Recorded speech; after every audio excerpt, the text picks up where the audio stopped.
As you can see from our goal sheet that I just copied and then spread out a little bit, we need to cover density two different ways.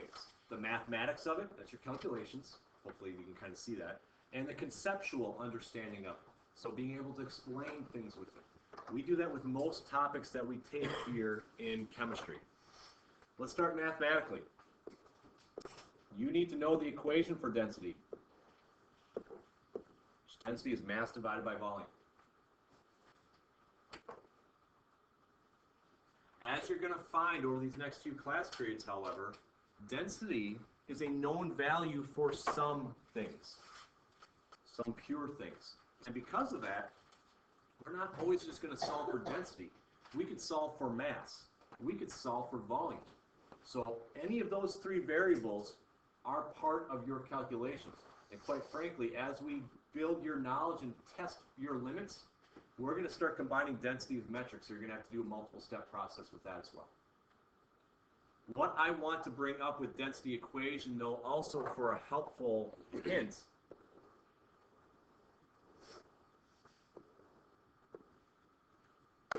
is this little triangle. Now, I am strong in algebra. You give me a variable, I have to solve for another one, I can manipulate an equation to isolate the variable and solve. That's what our math department teaches you to do. I understand that not everybody is as strong in algebra as I am. So what we do is we give you a little cheater way to know this equation and all the ways you can solve for it.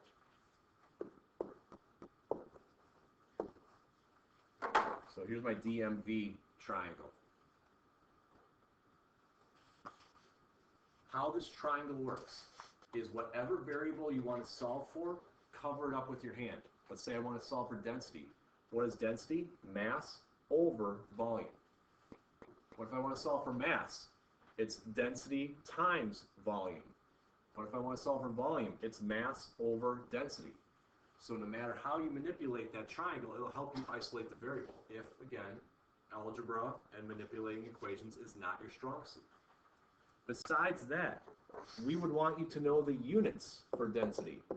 The two most common units are either a gram per milliliter or a gram per centimeter cubed.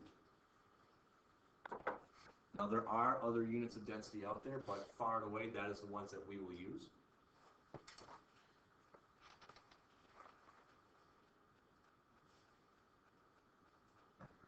Those two units, by the way, mean the exact same thing. Remember, a milliliter is a centimeter cubed. Commonly, gram per milliliter will be used as a unit when we used a volume measurement in milliliters to get our answer. So water displacement, things like that. If we did more of a length times width times height with a ruler, centimeters cubed is often what we would use in this class as the denominator in that density unit. One last math thing before I go over the rest. The density of water, D of H2O. We want you to be aware of what the density of water is because we'll be doing comparisons to water. After all, a lot of the metric system is based upon water. This is no exception. The density of water is 1.0 grams per milliliter. In other words, the density of water is 1.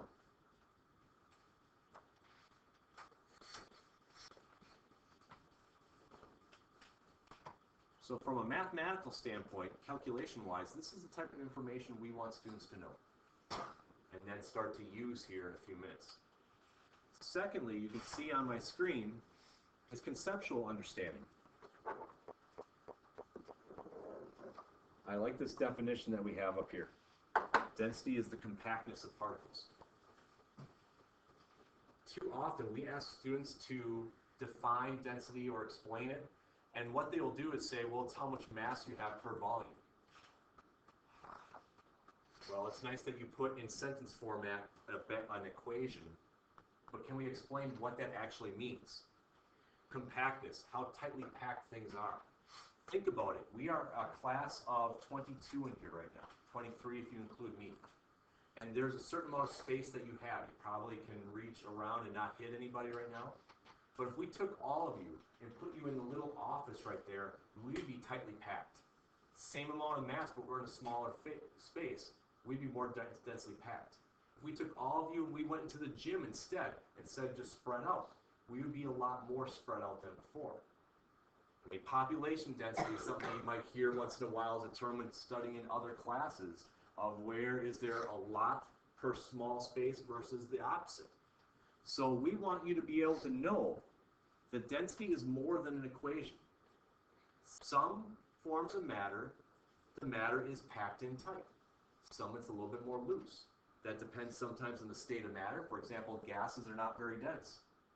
That's why you can't actually see the gas molecules in front of you, because they're too spread out. Solids and liquids, more dense. The bullet point above, now the term intrinsic nature is not one that we are going to require that you know. All that we are saying when we say that is that density is constant for something. It doesn't matter the size. So in other words, if I had a log of wood and I chopped it in half, the density of that wood doesn't change. Some people like to think about that mathematically. Well, if you half the mass, you also half the volume. It gives you the same D value afterwards. Sure, we can think about it that way. Other way we could think about it, if you had to stay in your seats right now, and I kicked half of you out of the room, the other half of you are still spaced around each other the way you were before. So, not only math, but also concept-wise, I want us to be thinking about this topic, because we are, again, in the matter unit, and we are trying to go over different properties of matter as we go along. How to determine the number of Sig Digs really is dependent upon those zeros. My general rule of thumb is to find out which digits are significant, look at a number, work your way left to right. Once you hit your first non-zero, start counting. If there's a decimal involved, then the zeros on the far right-hand side do count. If not, they don't. Flip to the back side. We go over this because we do calculations with measurements. Now, to be honest with you, we don't do a ton of adding and subtracting in this classroom. But I'll do the first example with you here. 16.5 plus 8 plus 4.37. If I were to type that into my calculator, I would get 28.87 as my answer. Some people would be like, hey, let's write that entire number down. And I get it. It's not that big of a number. There's not a lot of digits, so why not? The reason why not is a number represents more than an amount. And what this tells me is that I took a measurement that had a tenths place, a ones place, and a hundredths place, and added it all together. 3 different measuring tools have different levels of precision, and I have to report my final answer based upon that. The rule of thumb when dealing with both adding and subtracting, the least precise measurement is what we have to round to. Tenths, ones, hundredths. This is the worst measurement, which means we have to round to the ones place. General rules of rounding that you were taught when you were little are the same. If it's after that, 5 and above, you round up. 4 and below, you round down. This answer would have to be reported as 29. Now, quite frankly, the odds of you taking 3 measurements with 3 different measuring tools and adding them up in this class are very low.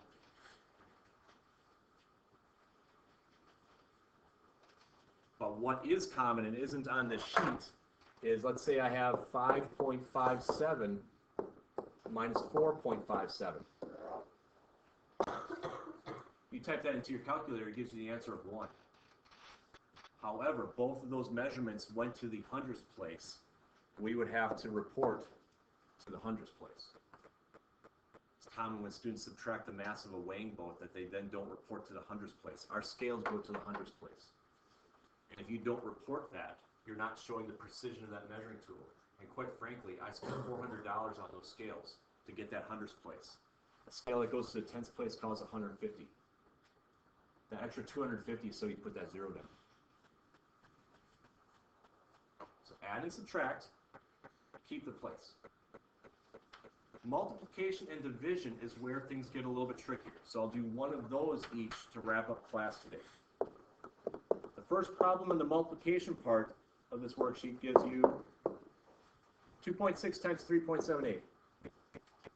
And that entire number will be 9.828. And again, I understand that that number does not go on forever, which makes you believe, hey, I can just report that entire thing. But that's not how science works when displaying data. When they give off data, they are trying to do more than just say an amount. The rules for either multiplication or division state whichever of these two values has less significant digits is how many digits should be in our final answer. So, how many digits are in number 2.6? 2. How many are in 3.78? 3. 2 is less than 3. These are my two digits. I look at the third to see, do I round up or down? 9.8 is what I'd call that.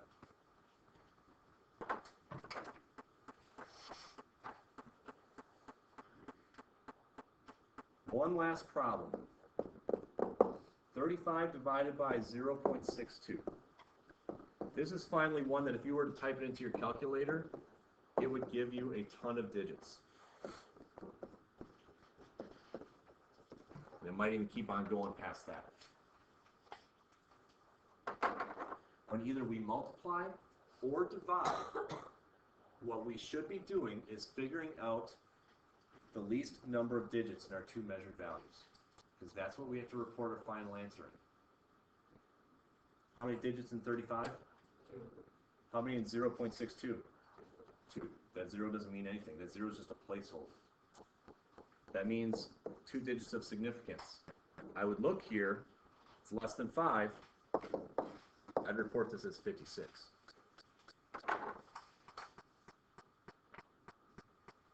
There's one last thing that I want to bring up dealing with this.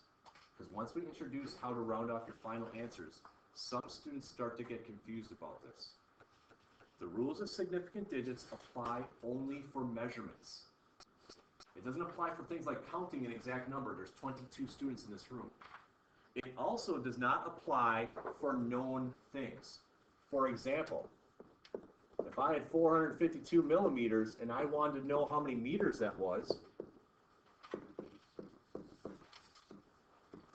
I would set up this conversion. And if you type this into your calculator would report as 0.452. You would not round that off any further. Some students would say, but the number 1 has 1 sig dig. The number 1000 has 1 sig dig. These aren't measurements. These are known conversion factors. These are known quantities. You only do sig digs based upon measurements. So what I tell students to do, and what you're going to see on the homework tonight that's density problems, is do the math like you normally would, and just solve. And then look back at the wording of the problem. In the practice problem itself, find out which of those two values has less digits of significance. That's what you round your final answer to. And early on, students have a little bit of struggle with this, and I get it. But over time, this will get